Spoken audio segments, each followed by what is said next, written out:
Imagine education in the 21st century. This is probably the best thing that ever happened in this whole entire school. Imagine a classroom without walls. This has been one of the newest things I've done in school. Imagine exploration, discovery, and a love of learning shared with students all across America. It's such a cool thing to do. From here in Western Michigan, these 6th, 7th, and 8th graders are involved in a project that challenges the very definition of the word classroom. They are participants in an event half a world away in the sands of the Sahara Desert at Wadi Natrun, Egypt. Dr. Scott Carroll and his team are excavating the site of a 4th century Coptic monastery. And thanks to the internet, those middle school students are with him every step of the way. Website One has developed Odyssey in Egypt, a unique educational project that allows students to experience a real archaeological excavation as it happens. Every week, students get to experience the excavation, learn about recent finds, and get a full curriculum on the Middle East.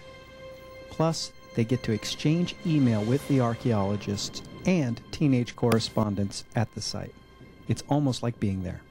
Each class session begins with a videotape introduction from Dr. Carroll, recorded in Egypt. Welcome, students.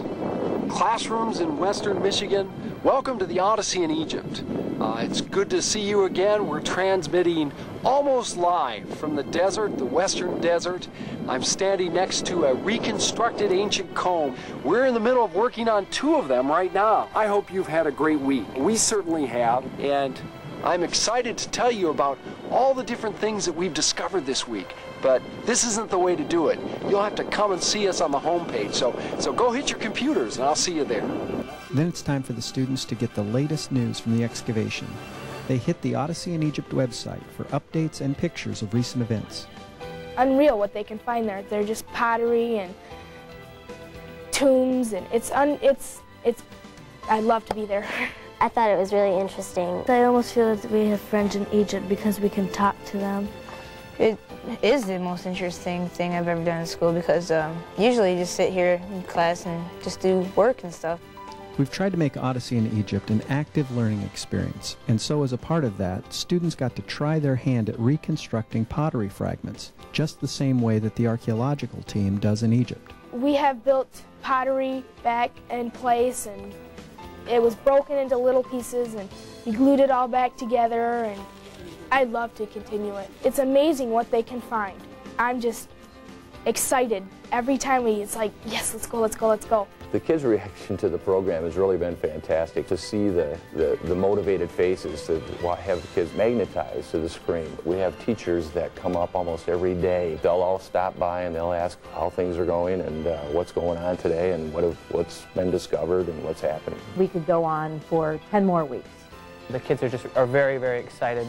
You don't want to stand in the door when it's time for them to come to the computer lab because you will be trampled. We're learning about what they're finding way before the rest of the world, and that's been very exciting. I was really excited to do this. I think it's really cool because my friends from different schools wish they had it. I'm kind of jealous, you know.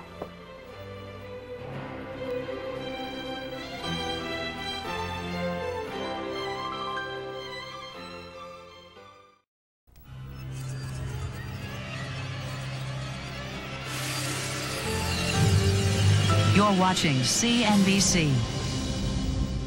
In Egypt, a way to join archaeologists exploring an ancient culture without ever leaving the classroom. Next on Scan.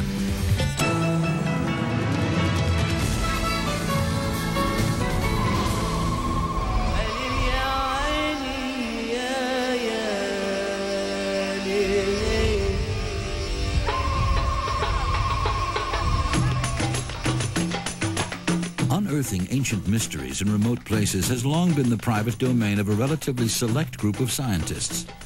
But the internet has now made it possible for archaeologists like Dr. Scott Carroll to share his adventures. We were sitting around thinking one day, in what way could we bridge the gap between young children in schools in America and an excavation such as this, to bring them to the field, to get them to experience archaeology almost firsthand.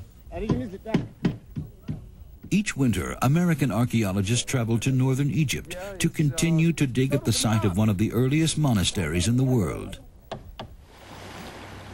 Halfway around the globe, on the frozen shores of Lake Michigan, school kids have joined the excavation via the internet. More than a dozen middle schools participated in this 10-week internet archaeology experiment, which the teachers turned into some engaging lessons in art, science, and history.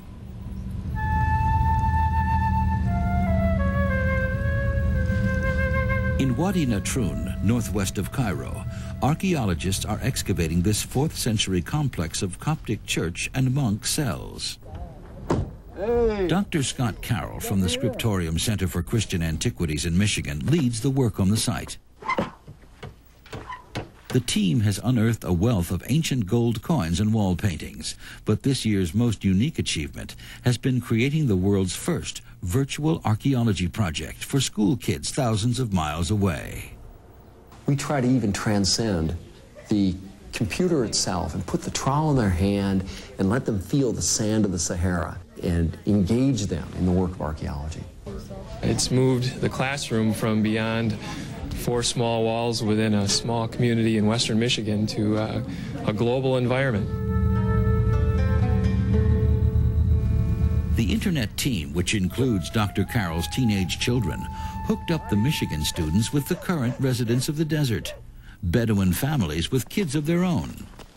The team brought laptops to personally deliver email they had been collecting for the Bedouins. One of the students wants to know what brings you the most joy. When we pass our exams.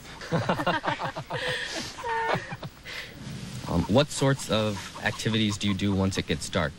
When night comes, we sit together as a family gathering and we talk, we chat. Their life helps to make the kids in Michigan's world bigger, and their world has become a little bit bigger also, but at the same time it's become smaller. The kids in America are going to have your answers tomorrow. Tonight we are going to go into Cairo and send your answers through the computer to their classrooms. Back in the western Michigan schools, getting to know the Egyptian culture inspired experiments in fashion, as well as culinary treats.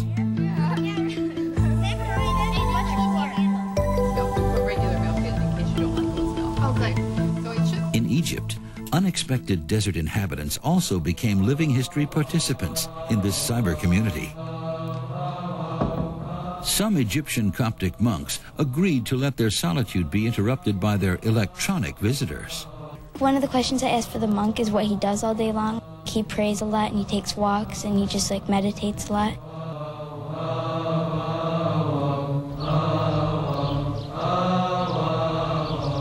The Coptics, an Egyptian branch of Christianity, originated the idea of simple monastic life, and their monks were the first Christian hermits. Near the Wadi Natrun dig site, monasteries built 1,500 years ago keep the faith alive. The hermit monks live alone in desert caves and come to the monastery just once a week to stock up on supplies. They always return to their caves by nighttime to continue their life of devotion.